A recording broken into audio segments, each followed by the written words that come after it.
Hey guys, it's JoINrbs here. Welcome to my Faster Than Light ship review series. I'm going to be looking at each of the 28 ships in Advanced Edition Faster Than Light and talking about their qualities, weaknesses, and ultimately how strong they are. We're starting right at the bottom. Worst ship in the game, in my humble opinion, the Stealth B. The Stealth B is an exercise in frustration, death, death, and death. The ship is actually quite expensive to build. Looking at its starting value, not counting consumables at all, like fuel, missiles, and drone parts, this is the 10th most expensive starting ship in the game. We're starting with a glaive beam, we're starting with 4 levels of weapon system, we're starting with level 2 cloaking, we have long-range scanners, which is a great augment. We have 3 crew, including a Zoltan, who's quite expensive. And the Stealth B makes a very impressive point of how you have to spend your scrap on intelligent things in this game, or else your ship is going to be terrible. Because not included in that starting cost is enough scrap to buy a shield system. And we did go ahead and grab a glaive beam with a 25-second charge time. So we're going to be trying to shoot that without, any shields to protect it while it's powering up. The Stealth B is a ship that will explode very frequently in Sector 1, and even if we make it out of Sector 1, because we just haven't really set ourselves up to turn into a super sensible ship, it still costs a lot to keep the ship going. In the series, I'm going to be talking about stabilizing in mid-game. I won't talk about late-game play. The flagship is a long way away from a starting ship, and you could end up looking like lots of different things against the flagship. But stabilization is like the path of least resistance toward a ship which can beat up on stuff in the mid-game and stay healthy and keep winning fights and gathering momentum toward the flagship fight. And even with a lot of money spent on a lot of pretty impressive stuff, the Stealth B I ranked as 25th in terms of worst stabilization costs. So there are only 3 ships which cost more to get to a stable state by mid-game. And that's because we're having to buy a shield system. We're having to get something extra offensively. So, probably we're going to have to upgrade our weapons past level 4, which gets very expensive. We have to upgrade our shields again after we buy them as well. We probably have to go to level 3 cloaking just to survive Sector 1, so that's expensive. We have to buy more crew. There's just a lot of stuff missing from this ship right now as we look at it in the hangar. Anyway, let's take a look at it. We have 2 human and 1 Zoltan crew. And they set up with the Zoltan on weapons, which I don't really like. I play hard no pause FTL, so there are some limitations that a Zoltan creates. Let me show you something just to demonstrate. If we have our crew set up like this, and we have all of our power and systems and stuff. Say we want to take the Zoltan to the med bay. We've got this glaive beam, right? And it's been charging for 15 seconds. We're going to get to shoot it in 10 seconds. That's really exciting. Let's just head to the med bay. Oh, the glaive beam's offline. And because we're playing no pause, it's pretty difficult to catch that. So if you're going to have a Zoltan on weapons, you have to be ready at a moment's notice to grab that glaive beam and, if we pull a point of power off before we leave the room with the Zoltan, the glaive beam keeps charging, but realistically, if we're having to move our Zoltan around, it's probably because we're getting boarded and things are getting hectic and stuff. That's something that's likely to get dropped micro-wise. So for that reason, Zoltans on engines are a lot easier to keep track of, and if you walk off engines, we lose the system power in engines, but it's not the end of the world. Nowhere near as big a problem. The Stealth B just really struggles to survive in Sector 1. You can make it out of Sector 1 probably 2/3 to 3/4 of the time, which is great. Hey, maybe you can even go higher than that, but given that there are other ships which are winning the entire game more often than that, it's not a very great number. just going to show you a very simple, basic pattern for a fight in Sector 1. We're going to get ready with Cloaking. This guy's attacking our med bay. We'll just go slap him. We have to cloak the incoming fire, and watch our evasion here. We only actually have 70% evasion against that. If they target our weapons, we could be in a lot of trouble. And we're going to fire our glaive beam at their shields, typically first, to burn off some shield points, and then hit the rest of their ship and they're dead. That's cool. If we run into a mini beam or a drone or, you know, something that Cloaking is not as effective at dodging, we could very easily be dead. If they target our weapons and we just fail to dodge with our, you know, if a Zoltan's standing in engines, we actually have 80% evasion while cloaked, but still 1 time out of 5 we're going to fail to dodge. And our glaive beam goes down. We may not be dead, depending on exactly what the enemy ship has, but we're probably taking a ton of damage. And there isn't really much we can do to improve that. We have a couple of micro tricks available to us. One sort of nice micro trick you can keep in mind is you can bring your Zoltan over to Cloaking, and if Cloaking's on cooldown and you bring him into the room and then walk out, you'll grab one of the power bars out of the room and you won't have 2 locked up in it anymore. So after we cloak, we can get like another point into engines while our Cloaking is on cooldown. It's one micro trick. Other than that, we can watch where combat or beam drones are pointing before we decide whether or not to cloak. So if we're up against a combat drone or a beam drone, we're going to watch and see when they're pointing at our Cloaking or weapons at that instant before they fire. We can cloak then. That way we can maybe soak up a couple of damage on other rooms before the crucial moment and keep our Cloaking up later so that we can dodge weapons fire as well. In hard difficulty on Faster and Light, the AI will prioritize vulnerable systems, and we can take advantage of that, sort of. We can have our oxygen below 50%, and if our oxygen is below 50%, when the AI chooses to target a vital system, it may choose oxygen, which is nice. If we get our evasion up to 25%, it may choose engines or piloting. That's really cool. Also,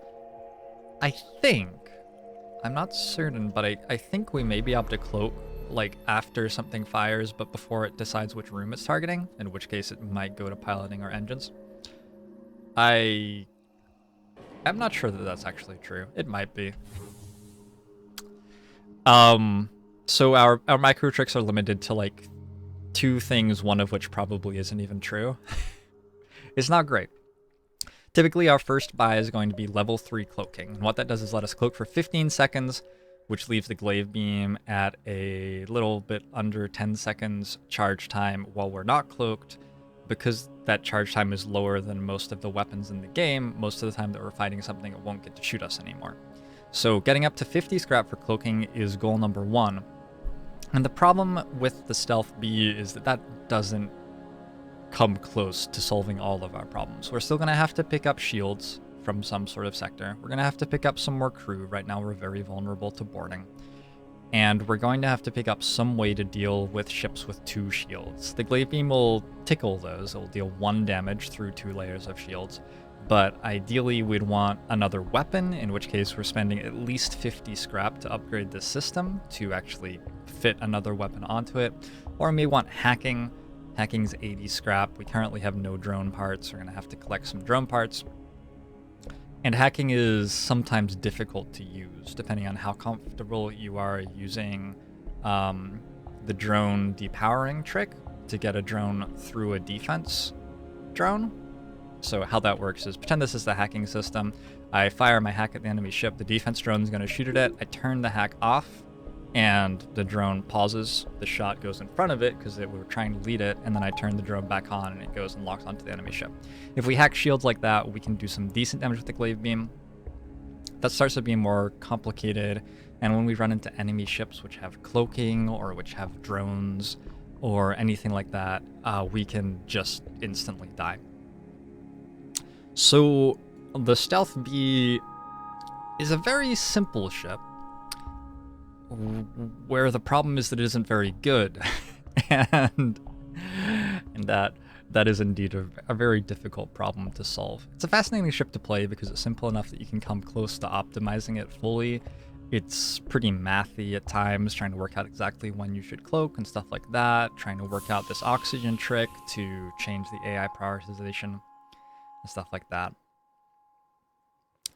A couple of other numbers for you. The Stealth B is 27th in number of tiles, so it's a very small ship, which is not great for us. We want a larger ship so that boarders can get lost in rooms and on tiles far away from vital systems. We want a large ship so that enemies who are just targeting random systems and random rooms can target our vital ones less often.